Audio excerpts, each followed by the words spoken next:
feels so good to be able to wake up on a Sunday morning and watch Dragon Ball Super. So one thing I want to quickly tackle before I really tackle this episode and just want to fanboy, but I want to try to hold it back. One thing I want to say is, I'm surprised that Funimation has yet to pick Dragon Ball Super up. You'd think an official company would have picked this up. This is a well-known series. Of all series that did not get picked up this season, from what I can see, Dragon Ball Super is unlicensed. Like, you would think it'd be licensed in America. Like, I'm really dumbfounded right now why Funimation has not picked this up. This seems like one of the best situations to be in for Funimation. Pick this up and do a broadcast dub. This would be the fucking, like, a national hit, dude, if you did a broadcast dub with Dragon Ball Super. I had no idea why Funimation is not tackling this series at all. But anyways, getting into the episode, this episode once again retains to some very good comedy that all of us know fully well from the original Dragon Ball. For instance, this episode has a lot of comedy that we all know and love from Dragon Ball, like the similar type of comedy, but we get to see this episode kind of revolve more around Vegeta. As we know, the first episode we got kind of revolved around Goku, which that was appropriate because, you know, Dragon Ball coming back after so long, it needed a Goku episode. With this episode, we get a Vegeta episode where he spends time with the family and goes on vacation. And that's fucking hilarious, because if you look back at previous times in, you know, Dragon Ball Z and all that, with times we have seen Vegeta, seeing Vegeta in this situation is just too damn priceless. Just seeing him go to this fucking island resort or whatever, you know, participating in this big, like, fire spin thing, I forget the exact name, but he's just sitting there and he's getting pissed off and when he flies away. Just, there's so many funny things that was in this episode that was making me, as a Vegeta fan, just laughing my ass off, because if you remember, if you ever watched, you know, Battle of Gods, which you should have watched Battle of Gods, you should know in Battle of Gods, Vegeta, he was dancing, he's like, you know, dancing, remember on the stage, he was dancing and shit, and then seeing this, I'm like, oh my god, it shows you the development Vegeta has made. Like, it doesn't seem like it's development, but it actually is. Let me explain. Vegeta has came a long way, and to see how the ending of the Buu Saga actually confirmed that Vegeta was number 2, for instance, Vegeta specifically said in his mind, and I remember it, because I've watched that scene so many damn times, one of the best moments in Dragon Ball Z, personally to me, where Vegeta admits he's number 2, or he is not the best. That was some beautiful character development Vegeta got, and to see how that is carrying over into this series, Dragon Ball Super, I respect that so fucking much. Just to see Vegeta still remember what he said, it still holds true to that, makes me happy. Now, Vegeta hasn't given up surpassing Kakarot. He hasn't given that up. But to see how he still thinks that, it just shows you that character development and how much he has changed since the person we first met at the original Dragon Ball Z starting point. Like, to see how he's spending time with the family, and I mean, he was riding on top of Bulma's freaking aircraft.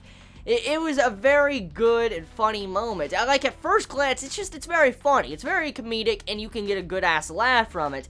But the episode, I think, in a personal level, was actually to show Vegeta's character development and how far he has come as a character and a person in the series, because majority of us would just look at this episode and be like, it's just Vegeta having a comedy moment with his family, and it's funny, it's very funny, and I felt like the animators were probably meaning this episode to be for comedy, which, okay, but getting down to a personal level, like I said, it was an episode that really goes to show you how much Vegeta has changed, and to see how he's just spending time with Trunks, to Bulma, I mean, he's sitting there eating at a restaurant with him, to, you know, getting hit in the fucking face by an octopus, and, you know, going for the force, getting twigs on his hair, just to see that, it just shows you how much he's mellowed down, calmed down compared to how he used to be, because, I mean, he did snap. At the end of the day, he did fucking snap in this episode and flew off, but if that would have been the old Vegeta, he would have killed some bitches. It's obvious he would have. He would have killed some bitches, okay? After what they were putting him through, calling him old man, like, old man, old man, old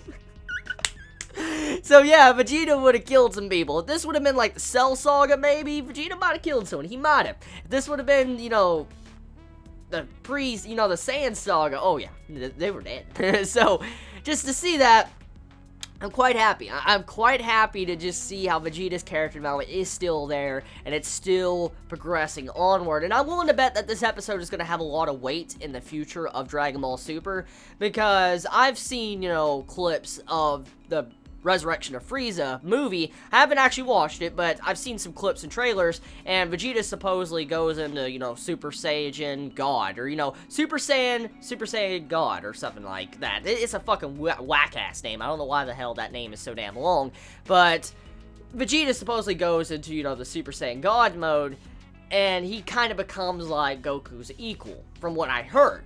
And if that's true, this episode has a lot of weight in correlation with that movie of how Vegeta gets to that pedestal where Goku is at, and maybe even surpass him. Because I remember seeing an article a while back where Akira Toriyama wanted to make it to where Vegeta was a spotlight character. Like, he had a lot more work and a lot more going for him than Goku had. So maybe in Dragon Ball Super, with the way this was done, maybe Vegeta might be able to kill, like, the final villain or one of the final villains in the series in his own personal arc by himself. I mean, hopefully that does happen. I'm really looking forward to that, because Vegeta definitely deserves a spotlight, and if he does surpass Goku and becomes, like, #1 for a while, I'd be very fucking happy to see that, because it'd be something very personal, like a personal little milestone for Vegeta to say he surpassed Goku, at the very least, maybe even for a year or so. It'd been very enjoyable to see if that does happen.